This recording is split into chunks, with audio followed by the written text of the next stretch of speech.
नमस्कार दोस्तों, आज मैं आपको एक टेलीविजन की डरावनी कहानी बताने जा रहा हूं जो लोगों को मार देती है।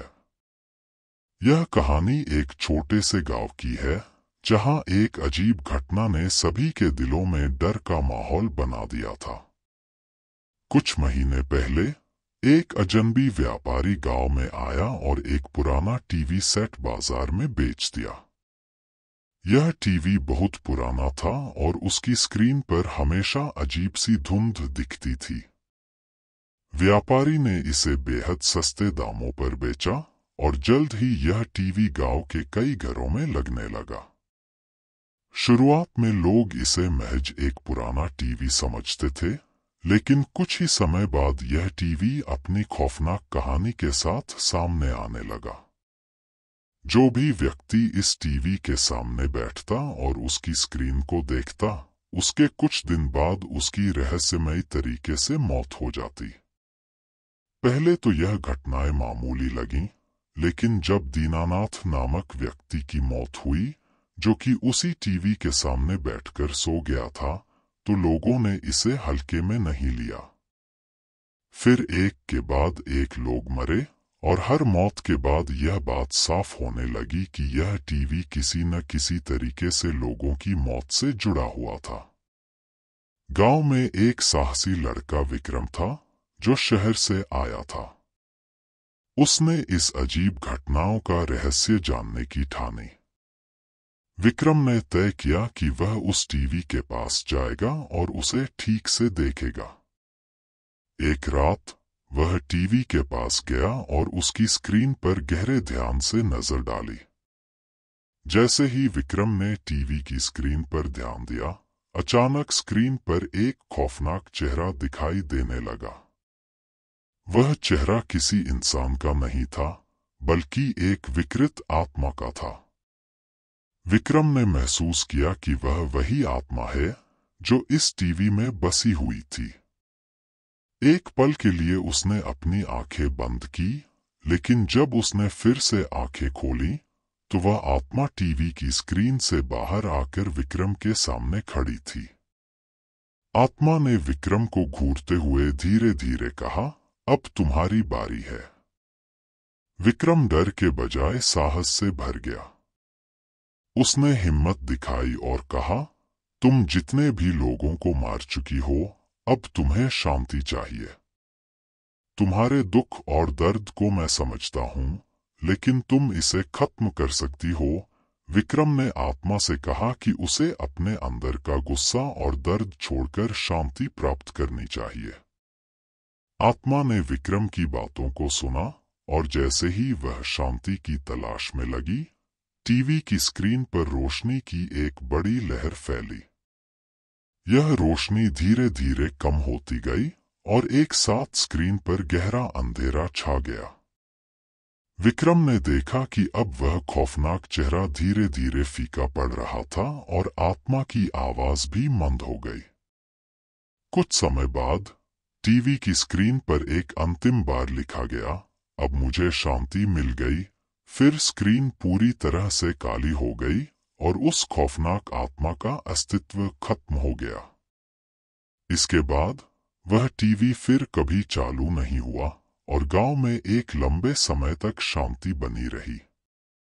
लेकिन विक्रम को यह याद दिलाया गया कि कभी भी किसी चीज को हल्के में नहीं लेना चाहिए।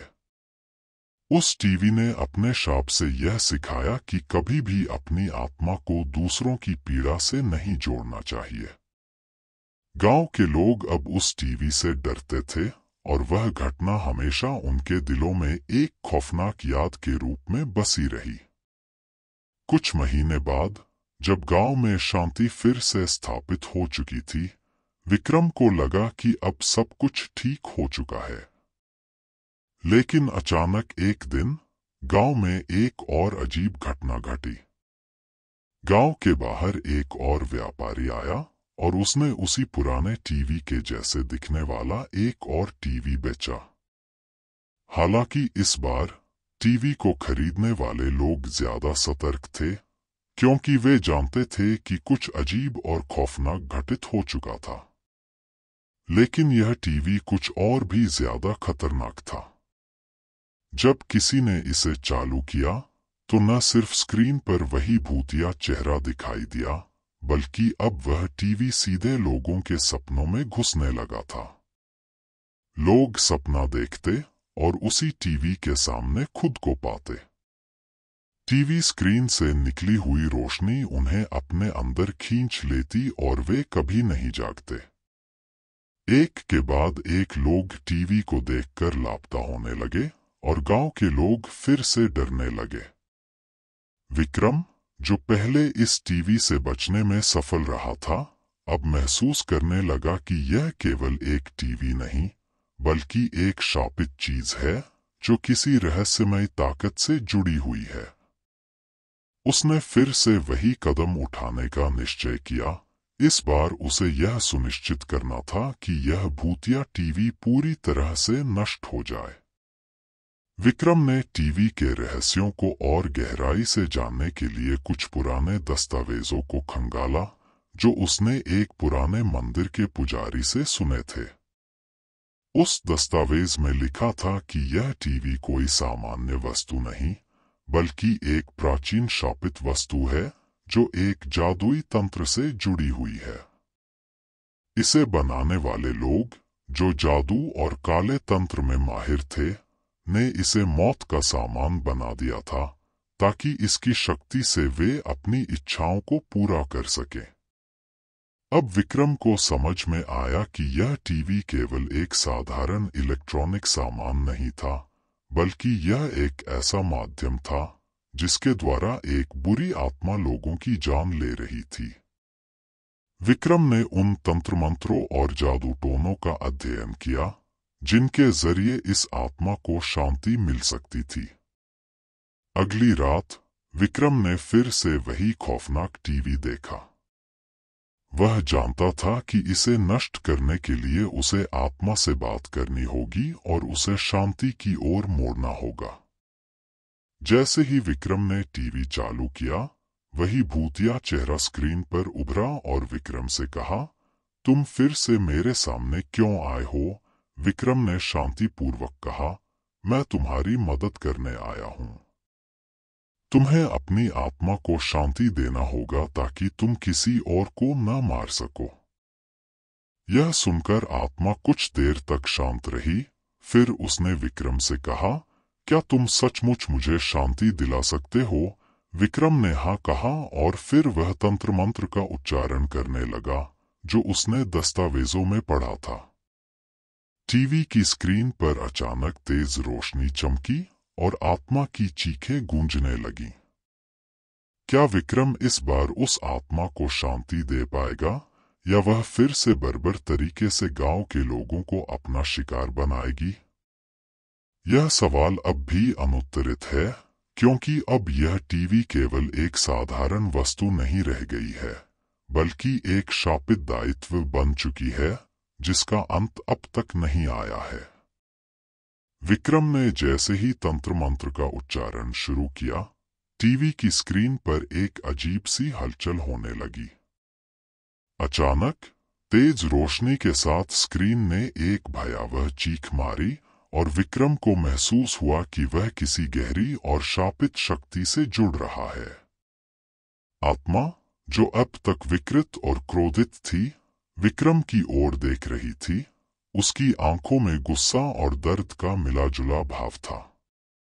उसकी आवाज गहरी और गूंजती हुई सुनाई दी, क्या तुम सच में मुझे मुक्त कर सकते हो या फिर मुझे सजा देना चाहते हो? विक्रम ने गहरी सांस ली और दृढ़ नायक की तरह कहा, मैं तुम्हें शांति दिलाना चाहता हूँ। तुम्हारी आत्मा को चैन चाहिए ताकि तुम फिर कभी किसी और की जान न ले सको। विक्रम की आवाज में आत्मविश्वास था, लेकिन उसके दिल में एक अजीब सा डर भी था। वह जानता था कि यह आखिरी मौका था और अगर वह विफल हुआ तो न केवल वह, बल्कि पूरा गांव इस शाप का शिकार हो सकता था। जैसे जैसे विक्रम तंत्र मंत्र उच्चारित करता गया, टीवी की स्क्रीन और भी अधिक रोशन हो गई।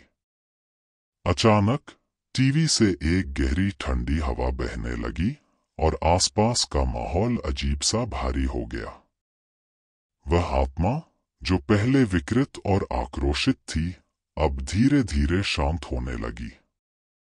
उसकी आंखों की जलती हुई आग मंद होने लगी और उसका चेहरा मानो कुछ पल के लिए आराम से भर गया। विक्रम को लगा जैसे वह आत्मा अब उसकी बातों को समझ रही है और वह उसे शांति की ओर ले जा रहा है। धीरे धीरे टीवी की स्क्रीन पर से रोशनी कम होने लगी और वही खौफनाक चेहरा पूरी तरह से गायब हो गया। एक हल्का सा वायु प्रवाह आया, जैसे किसी भारी बोझ को उतारा गया हो। विक्रम ने महसूस किया कि अब वह आत्मा शांति की प्राप्ति की ओर बढ़ चुकी थी। अचानक स्क्रीन पूरी तरह से काली हो गई और टीवी की विद्युत आपूर्ति बंद हो गई। पूरी कमरे में एक अजीब सी शांति छा गई। उस रात के बाद विक्रम ने देखा कि टीवी फिर कभी चालू नहीं हुआ। न ही उसने किसी को अपनी गिरफ्त में लिया। आत्मा को शांति मिल चुकी थी और वह अब किसी के लिए खतरा नहीं रही। गांव में फिर से शांति लौट आई, लेकिन विक्रम को यह हमेशा याद रहेगा कि वह टीवी केवल एक साधारण वस्तु नहीं थी, बल्कि एक शापित वस्तु थी जिसने उसकी हिम्मत और साहस का परीक्षण किया। गांव के लोग विक्रम का धन्यवाद करने आए, लेकिन विक्रम ने उन्हें यह सलाह दी कि अब कोई भी उस टीवी को फिर से हाथ न लगाए, क्योंकि कुछ रहस्य ऐसे होते हैं जिन्हें जानना और छेड़ना खतरनाक हो सकता है।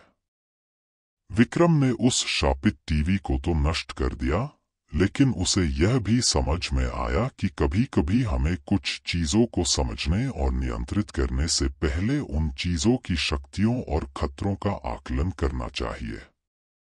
गांव में एक नई सुबह आई और सब कुछ सामान्य हो गया, लेकिन टीवी की डरावनी कहानी आज भी उन लोगों के दिलों में बसी हुई है जो कभी उस अजीब और शापित वस्तु का शिकार हुए थे। विक्रम ने अपने जीवन के उस खौफनाक अध्याय को समाप्त किया, लेकिन वह जानता था कि कभी भी ऐसी शक्तियां वापस लौट सकती हैं और तब उसे फिर से अपने साहस का परिचय देना होगा। तो दोस्तों, यह है किलर टेलीविजन की कहानी। आशा है आपको वीडियो पसंद आएगा, और अगर वीडियो पसंद आए तो वीडियो को लाइक करें और चैनल को सब्सक्राइब करें।